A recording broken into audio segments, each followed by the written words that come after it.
தாய் தமிழ் உறவுகளுக்கு வணக்கம். அரசியல் கடலில் நீச்சலடிக்க வந்த அணில் குஞ்சு என்ற தலைப்பில் இந்த காணொளியை காண்கிறோம்.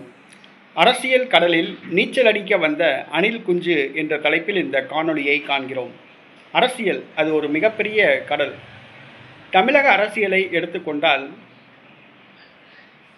அது காமராஜர், கக்கன் இந்த நல்ல மனிதர்களை சுற்றிதான் அரசியல் இருக்க வேண்டும். ஆனால் பெரியார், அண்ணா, கருணாநிதி, எம்ஜிஆர், ஜெயலலிதா போன்ற ஊழல்வாதிகளை சுற்றியே தமிழக அரசியல் உள்ளது. தமிழக அரசியல் ஒரு மிகப்பெரிய கடல் என்று சொல்லலாம். இந்த கடலிலே குதித்தவர்கள் கண்டிப்பாக நீச்சல் தெரிந்தவர்கள் தான் குதிக்க வேண்டும். நீச்சல் தெரியாமல் கடலில் குதித்தால் கண்டிப்பாக மூழ்கி விடுவார்கள். பொதுவாக அரசியல் தத்துவங்கள், அரசியல் அறிஞர்களுடைய பேச்சுக்கள், கடந்த கால வரலாறு, நிகழ்கால வரலாறு, வருங்காலத்தில் ஆற்ற வேண்டிய பணிகள், தமிழகம் சந்திக்கக்கூடிய சவால்கள் இவற்றையெல்லாம் தெரிந்தால்தான் அரசியலில் குதிக்க முடியும், அரசியலில் குதிக்க வேண்டும். ஆனால் இந்த நடிகர் விஜய் இவர் ஒரு அணில் குஞ்சு, நீச்சல் தெரியாத ஒரு அணில் குஞ்சு. அரசியல் என்றால் கிலோ என்ன விலை என்று கேட்கிற நபர்.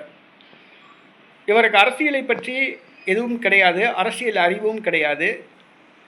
திரைப்பட இயக்குனர் எழுதி கொடுத்த வசனத்தை வாசிப்பவர், சம்பளத்தை வாங்கி கொண்டு செல்பவர், தண்ணி அடிச்சுட்டு ரூமில் நல்லா தூங்குவாப்பில், நடிகைகளோட குத்தாட்டம் போடுவாப்பில், திரிசாவோட கும்மாளம் அடிப்பாப்பில். இதை தவிர நடிகர் விஜய்க்கு எதுவுமே தெரியாது. யாரோ தூண்டி விட்டதன் பேரில், யாருடைய தூண்டுதலின்படியோ தெரியவில்லை, நடிகர் விஜய் அரசியலுக்கு வந்துள்ளார். அரசியலுக்கு வந்தவர் அரசியலில் ஆர்வம் இருப்பதாக தெரியவில்லை. பொதுமக்கள் பிரச்சனைகளை தீர்ப்பதில் ஆர்வம் இருப்பதாக தெரியவில்லை. பொதுவெளிக்கு அவர் வரவும் விரும்பவில்லை. தண்ணி அடிச்சுட்டு ரூமில் படுத்து தூங்குறாப்புல. இதான் நடந்துக்கிட்டு இருக்கு. முதலமைச்சராக ஒரு ஆயிட்டாருன்னா பார்க்க முடியுமா? ஒரு சந்தேகம். கட்சி தலைவராக இருக்கும் பொழுதே இவரை பார்க்க முடியல, முதலமைச்சர் ஆயிட்டாருன்னா பார்க்க முடியுமா? சந்தேகம். இந்த அரசியலில் இவரால் நீச்சல் போட முடியுமா? கஷ்டம்தான். திமுக என்கிற ஒரு கொள்ளை கூட்டம், அதிமுக என்கிற ஒரு கொள்ளை கூட்டம், காங்கிரஸ், பாஜக என்ற மனித குலத்துக்கு எதிரியான ஒரு கூட்டம், கம்யூனிஸ்ட் கட்சி என்ற ஒரு பெட்டி வாங்குகிற கூட்டம், இந்த அரசியல் கட்சிகளுக்கு மத்தியில் நடிகர் விஜய் அரசியல் பண்ண முடியுமா? ஒரு தூய்மையான ஒரு அரசியல்வாதியாக இருந்தால் அரசியல் பண்ண முடியும். பெரியார் வழியில் திமுகவை எப்படி எதிர்ப்பார்? அண்ணாதுரையை கொள்கை தலைவராக ஏற்றுக்கொண்டு பெரியாரை எப்படி எதிர்ப்பார்? திமுகவை எப்படி எதிர்ப்பார்? திமுக ஆட்சியை எப்படி வீழ்த்துவார்? பெரியார் எங்கள் கொள்கை தலைவர் என்று சொன்னால், அந்த பெரியார் கொள்கை தலைவர்களாக கொண்டவர்கள் தான் தமிழ்நாட்டில் ஆட்சியில் இருக்காங்க, ஊழல் ஆட்சியை வழங்கிட்டு இருக்காங்க.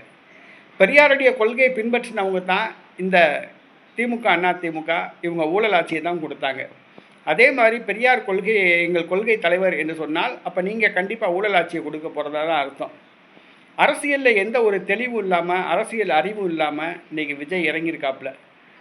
ஏதோ தமிழக மக்கள் ஏதோ ஒரு கேனப்பயல்க மாதிரி ரோஸ் பவுட்ரு பூசிட்டு அப்படி வந்து நின்னா மயங்கி ஓட்டு போடுற மாதிரி அப்படின்னு நினச்சிட்டு வந்திருக்காப்புல. தமிழக மக்கள் கேனப்பயல்க கிடையாது. அவங்க நல்ல தெளிவுள்ளவங்க, அரசியல் விழிப்புணர்வு உள்ளவங்க. கண்டிப்பாக விஜய்க்கு ஓட்டு போட மாட்டாங்க. இந்த அரசியல் கடலில் இந்த அணில் குஞ்சு விழுந்திருக்கு. நீந்துதா, கரை சேருதா, கடலில் மூழ்கி போகுதா அப்படிங்கிறத நாம் பார்ப்போம்.